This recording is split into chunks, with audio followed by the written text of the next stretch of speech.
Hello at welcome sa Cloud B Movie Recap. Ang pelikulang ikukwento natin ngayon ay ang Naruto the Movie, Legend of the Stone Yellow. Halina't simulan na natin. Nagsisimula ang pelikula kila Naruto Uzumaki, Shikamaru Nara at Sakura Haruno, ay nasa isang misyon na hulihin ng isang nawawalang pet ferret at ihatid ito sa nayon nito. Si Naruto ay nakakatawang tinutukoy ang nilalang bilang isang pusa. Ngunit habang papunta sila upang ibalik ang hayop, inatake sila ng isang nakasuot ng baluti ng kabalyero at nilabanan nila ito hanggang sa matalo nila ang mga ito. Ngunit isang misteryosong lalaki ang nagpakita kung saan ay nilabanan ito ni Naruto. Ang tatlo ay lumaban sa lalaki, ngunit nagkahiwalay sila ng si Naruto at ang kabalyero at ang pet ferret ay nahulog sa isang bangin. Napagtanto lamang nina Shikamaru at Sakura ang nangyari at agad silang hinanap. Bago nila magawa, ang tila isang lindol ay huminto sa kanilang mga daan hanggang sa mapagtanto nila na hindi ito isang lindol, ngunit ang paggalaw ng isang higanteng mekanikal na gumagalaw na istruktura. Isang labanan ang nagaganap sa gabi sa isang tabing dagat sa pagitan ng Shinigami ninja at mga sundalong nakasuot ng malalaking suit ng armor. Sa kabila ng kanilang pinakamahusay na pagsisikap, ang Sun Ninja ay unti-unting pinanghihinaan sa sobrang lakas ng kanilang misteryosong mga kalaban. Ang napapanahong pagdating ng mga reinforcement sa pangunguna ni Kankuro at Gaara ay nagpabagal sa takbo ng labanan, kung saan hinihiwa ni Kankuro ang isang suit ng armor gamit ang kanyang puppet, at si Gaara ay nagpatalsak ng malaking bilang ng mga kaaway gamit ang kanyang signature Sun Waterfall Imperial Funeral.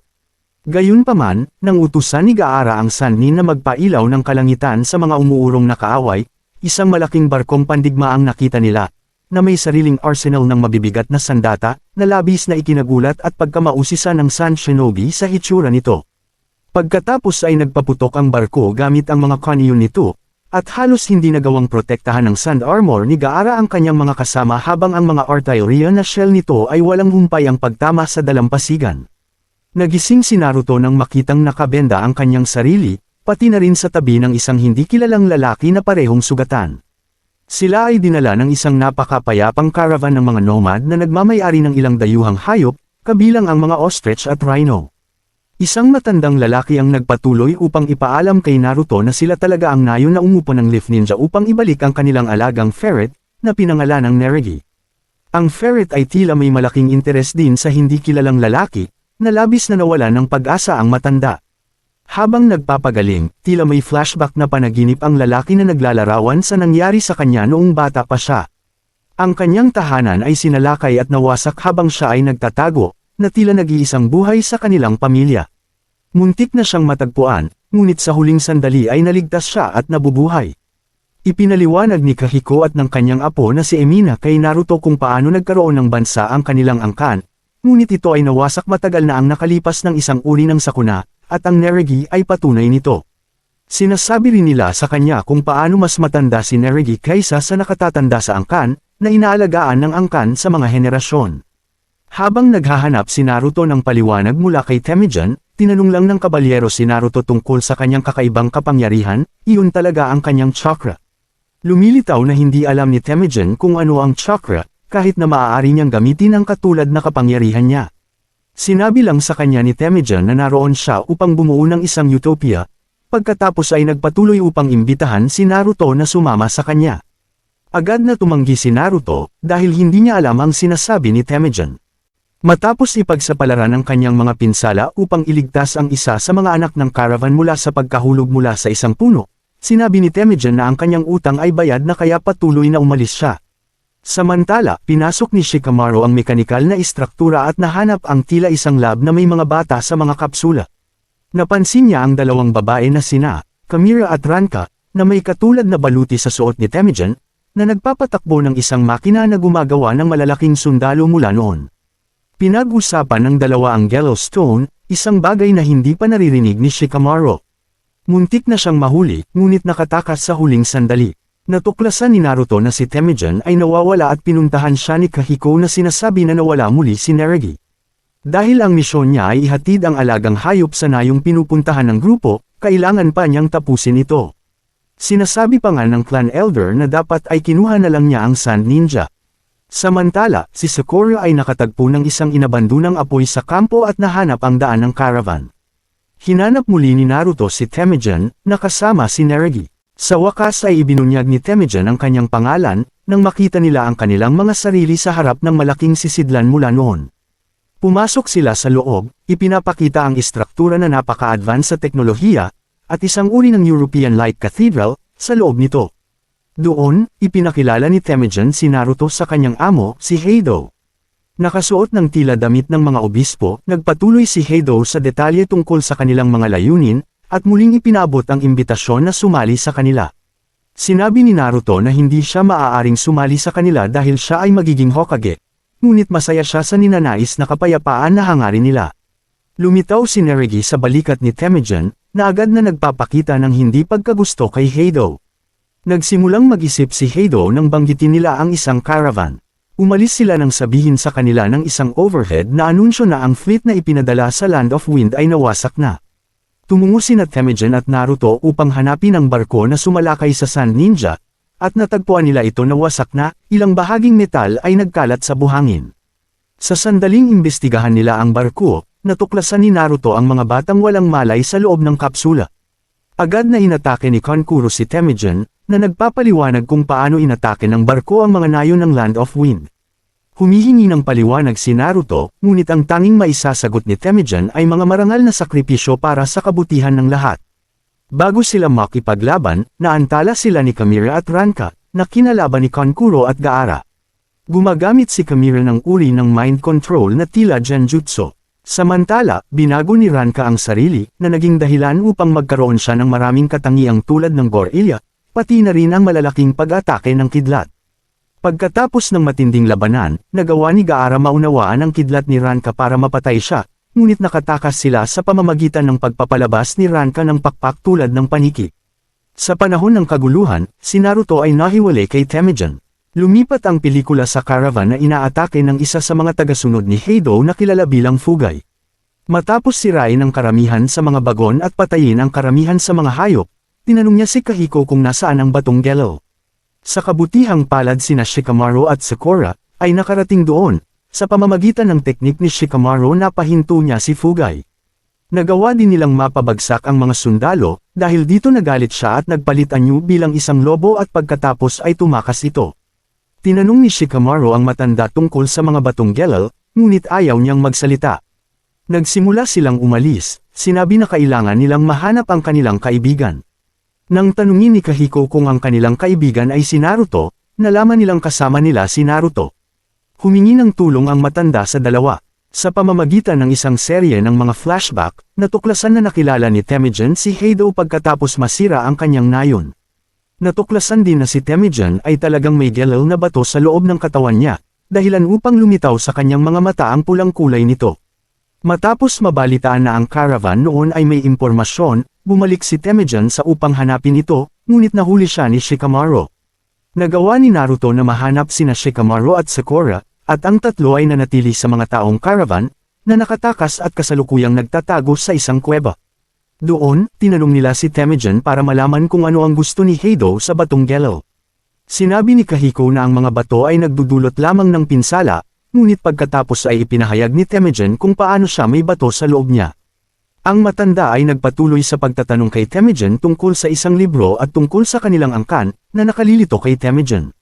Sinabi niya sa kanila na ang mga miyembro lamang ng maharlikang pamilya ng kanilang angkan ang maaaring magbigkis ng mga bato sa kanilang mga katawan, si Temujin ay isa sa kanila. Pagkatapos ay sinabi niya sa kanila na ang maharlikang pamilya ay umalis at tumawid sa karagatan, dala ang aklat ni Gelo sa kanila. Hindi pa nakarating si Temujin sa isang bagong lupain. Sinabi sa kanila ni Kahiko na hindi nila alam ang pinagmulan ng bato, ngunit alam nila na ito ay isang mineral na nagawang pinuhin at gamitin ng kanilang angkan ayon sa gusto nila. Ito ay napakalakas, kaya ang isang buong sibilisasyon ay nasakop sa isang labanan dahil dito. Pagkatapos ay tinatakan ito ng ilang natitirang miyembro ng clan sa pagtatangkang pigilan itong mangyari muli. Ang tanging dahilan kung bakit hindi nila ito masira dahil ang tanging makakagawa lamang nito ay ang mga may dugong maharlika.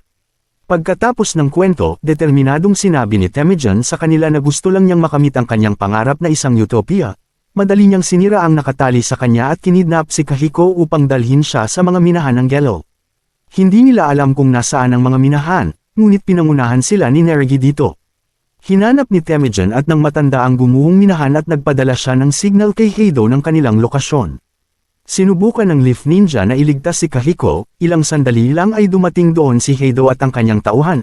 Ipinahayag niya sa kanila na malapit na nilang makamit ang Utopia. Sinubukan ni Shikamaru na pigilan si Heido at tanungin siya, para lamang sabihin ni Heido na gusto niya ng kapayapaan, at gagawa siya ng isang Utopia. Si Shikamaru ay nagsasaad na ginagawa nila ang eksaktong kabaligtaran. Galit na tinanong siya ni Naruto kung nagmamalasakit pa ba siya sa mga namatay niyang kasama, na sinasabi lamang ni Heido na mga marangal na sakripisyo. Malungkot na sumang-ayon si Temujin. Sa wakas ay nag-trigger ang Elder ng isang mekanismo na nagsisil sa kanya at ni Temujin sa isang daanan papunta sa mga minahan. Ipinahayag ni Heido na taglay niya ang aklat ni Gelel bago hinampas si Naruto sa pader na parang wala lang at sinundan sila. Sumalakay sina Kamira at Fugai, ngunit pinigilan sila ni Shikamaru at Sakura upang payagan si Naruto na sundan si Heido. Nahanap ni Temujin at Kahiko ang kanilang mga sarili sa Chamber of Silang, at nakahanap ng isang larawan na tila nawala ng pag-asa. Sinubukan ng matanda na mga tuwiran kay Temujin, ngunit ayaw itong marinig ni Temujin. Nagpakita si Kahiko ng kutsilyo. Samantala, nakipaglaro si Kamira kay Shikamaru habang lumilipad siya, upang mapigilan niya ang anino. Biglang nakita ni Shikamaru si Kankuro sa dulong bahagi ng mga guho. Habang hinahabol ni Fugai si Sakura, hindi niya hinayaang mawala siya kahit na binulag siya ni Sakura. Sa paghahanap ng isang kristal na istruktura na lumilikha ng mga malalakas na tunog, ginamit ni Sakura ang kanyang sarili bilang pain kaya't si Fugai ay umuungol at nagtitrigger ng mga kristal na bumagsak sa ibabaw niya. Pinuno ni Shikamaru ang buong lugar ng mga tali na may mga pampasabog, karamihan sa mga ito ay pekeng piraso lamang ng papel, kaya hindi makakalipad si Kamira. Tulad ng iniisip ni Kamira na alam niya kung ano ang plano ni Shikamaru, biglang inilunsad ni Kankuro ang isa sa kanyang mga puppet para magsilbing bitag at mapatay siya, dahil dito gumana ang plano ni Shikamaru at Kankuro. Matapos masugatan si Temujin, ang matanda ay may dugo sa kanyang punyal na sinubukan niyang batasin ang isang selyo sa sahig, ngunit napigilan siya ni Heido. Nang mahanap ni Heido ang susi ng minahan, sinubukan siyang pigilan ni Neregi. Ang ferret ay pinatay ng isang harang sa paligid ni Heido, at isang batong gelel ang nahulog sa bibig ng ferret. Nakatayo si Temujin sa harap ng matanda habang papatayin siya ni Heido. Sinabi ni Temujin na walang dahilan para patayin siya. Biglang nagkaroon ng kaunting deja vu si Temujin, buti na lang ay biglang nagpakita si Naruto at nailigtas ang matanda.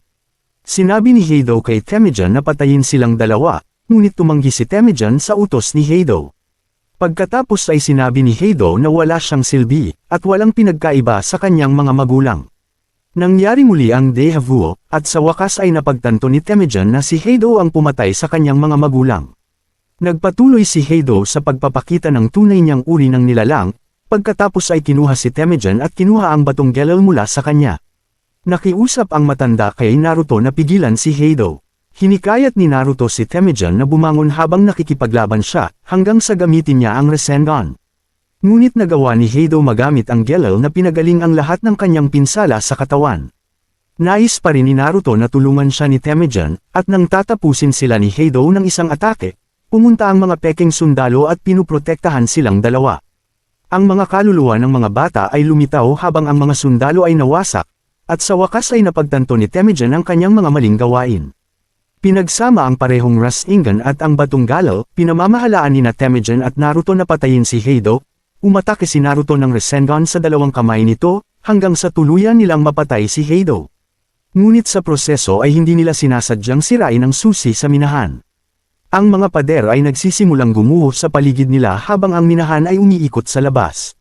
Sina Shikamaru, Sakura at Kankuro ay namamahala upang makuha ang mga bata mula sa mga makina, para lamang mailigtas sila sa pagguho. Hindi nila ito makontrol, ngunit may paraan para sirain ito. Kung ilalagay ni Temujin ang kanyang kamay sa selyo, maaari siyang magpatawag ng time-space continuum. Ang dugong maharlika lamang ang makakagawa nito, at ang gagawa nito ay hahantong sa pagsasakripisyo ng kanyang sarili. Sinubukan ni Naruto na pigilan si Temujin sa paggawa nito, ngunit pinabagsak siya ni Temujin. Sinabi niya na ang paggawa nito ay ang tanging paraan upang mabayaran ang kanyang nagawa. Pumunta si Temujin sa gumuhong gelel sa selyo at i-activate ito. Tahimik ang lahat habang si Shikamaru, Sakura, Kankuro at Gaara ay nakamasid lamang habang ang lahat ng bagay sa kawalan ay nagsisimulang higupin.